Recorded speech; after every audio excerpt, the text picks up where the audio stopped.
বাড়ির পাশের অডিটোরিয়ামে আসছেন জাতীয় দলের সাবেক ওপেনার তামিম ইকবাল, তাই তাকে দেখার সুযোগ মিস করতে চায়নি গাজীপুরের শিশু কিশোররাও। বিকেল থেকেই তারা অপেক্ষায় ছিল অনুষ্ঠান স্থলে। তামিম এসেছেন যথাসময়ে, তাকে আমন্ত্রণ জানিয়েছেন সংসদ সদস্য পদপ্রার্থী। এরপর মানুষের ভিড় ঠেলে মঞ্চ পর্যন্ত পৌঁছাতেও বেশ খানিকটা সময় লেগে গেছে তামিমের।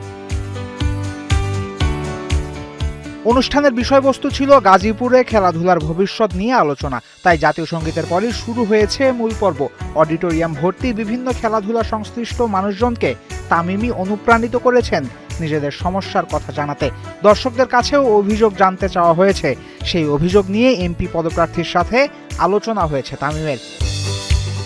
ক্রিকেটের মানুষ হওয়ায় তামিম নিজে ক্রিকেট এবং ক্রিকেটারদের সমস্যাটা বেশি অনুধাবন করেছেন। গাজীপুরের স্টেডিয়ামে ক্রিকেটের জন্য ভালো পিচের আবদার ছিল তার। কি করে অল্প সময়ে স্টেডিয়ামের মানোন্নয়ন সম্ভব তাও জানিয়েছেন খান সাহেব। আর বিশেষ গুরুত্ব দিয়েছেন স্কুল ক্রিকেট উন্নয়নের ব্যাপারে। একটা স্কুলের সাথে আরেকটা স্কুলের একটা রেশারেশি থাকে, একটা মিষ্টি রেশারেশি থাকে। ওই রেশারেশিটা আমাদের স্পোর্টসে আনতে হবে।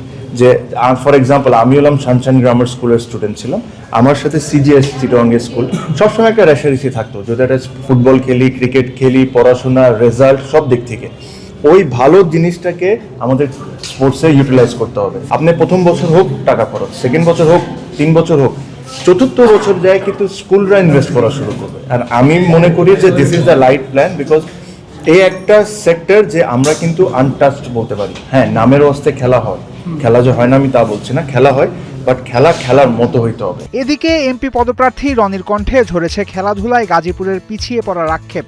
রনি তামিমের দেয়া পরামর্শ গ্রহণ করেছেন সাদরে।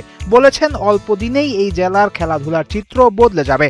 তো আনফরচুনেটলি গাজীপুরে আমাদের একজন ক্রীড়ামন্ত্রী ছিলেন, কিন্তু তারপরে গত 17 বছরে এই গাজীপুরের দুরবস্থা। শুধু ক্রিকেট না, আমাদের স্কুলগুলোতে স্পোর্টস আরো বাড়ানো দরকার এবং স্কুল ক্রিকেট তো অবশ্যই চালু থাকা দরকার। এবং 17 বছর গাজীপুরে কোনো লিগই হচ্ছে না। তো সেই লক্ষ্যে আমরা কাজ করব। এবং মাঠের কথা যেটা আসছে, যে মাঠ তো মাঠের তো মানে অবশ্যই পর্যাপ্ত পরিমাণে মাঠ নেই। আর স্টেডিয়াম যেগুলো আছে সেগুলো দুরবস্থা। তো সেগুলোকে প্রপারলি মেনটেন যেন করা যায় এবং আমরা যেন আমাদের ছেলেমেয়েদেরকে আরো সুযোগ করে দিতে পারি। নির্বাচনী প্রচারণায় খেলাধুলার উপস্থিতি এবার বিশেষভাবেই লক্ষ্য করা গেছে। এমনকি ক্রীড়াবিদ, মাঠ সবই স্থান পেয়েছে বিএনপির নির্বাচনী ইশতেহারে। দলটা ভোটের লড়াইয়ে জিতে সরকার গঠন করলে বাংলাদেশে খেলাধুলার চিত্র বদলে যাবে। সেই আশা তাই বাসা বাঁধছে দেশবাসীর মনে। ফয়সাল হাবিব, ৭১।